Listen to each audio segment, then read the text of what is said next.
Kailangan daw ng emergency admission, emergency dialysis para hindi lumala yung aking kidney. Nirush nila yung mga aking ultrasound, mga laboratory, paulit-ulit para maano nila yung aking kondisyon na that I really have a kidney failure.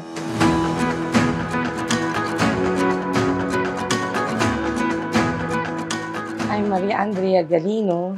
They call me Mean or Mary Ann for short. I'm 56 years old this coming November and a mother of 3 kids. 2 na lang sila dahil namatay yung isa kong anak. I'm presently working now as a tindera in a medical supplies as my daily routine. I discovered na mayroon akong illness nung ma-admit ako ng 2021. Dinala nila ako sa ER. They found out that mataas ang aking blood sugar, ang aking hypertension, and ang aking creatinine. They advised me to admit para maagapan yung aking kidney. Nakaramdam lang ako ng nahirapan akong huminga, parang mabigat yung dibdib ko.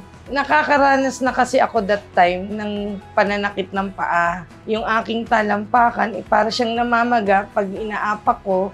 Hindi siya flat, not like before. Sinabi nga na meron din akong diabetic neuropathy. Yun yung pananakit ng aking mga binti na walang pakiramdam minsan.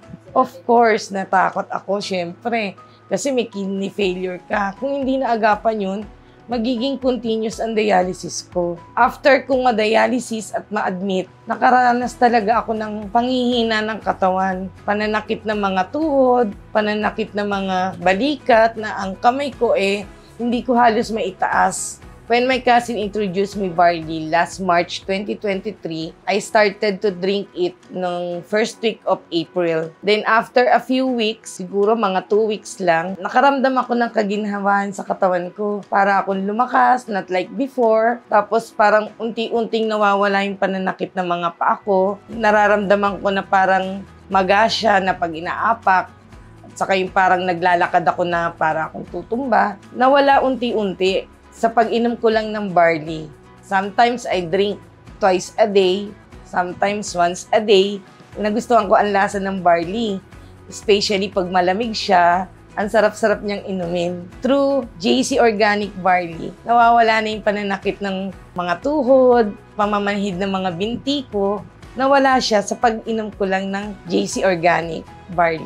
Sa mga kagaya kong diabetic patient, hypertensive patient, at saka CKD patient, I recommend barley. Kasi magaling siya at napatunayan ko sa sarili ko at na-recommend ko rin siya sa ibang tao na nagbigay feedback sa akin na talagang magaling ang barley dahil sila mismo ay gumaang ang kanilang karamdaman. I highly recommend barley juice. JC Organic Barley, the #1 healthy drink. Ang pagkakaroon ng healthy lifestyle para sa akin ay isang maganda dahil hahaba ang buhay mo, marami ka pang may experience, maalagaan ko pa ang nangusto ang aking mga anak, especially that I have a special child, matutuunan ko ng kanyang paglaki dahil ako sa sarili ko ay malakas, kayang-kaya ko siyang alagaan. I am Mean Galino and I choose JC.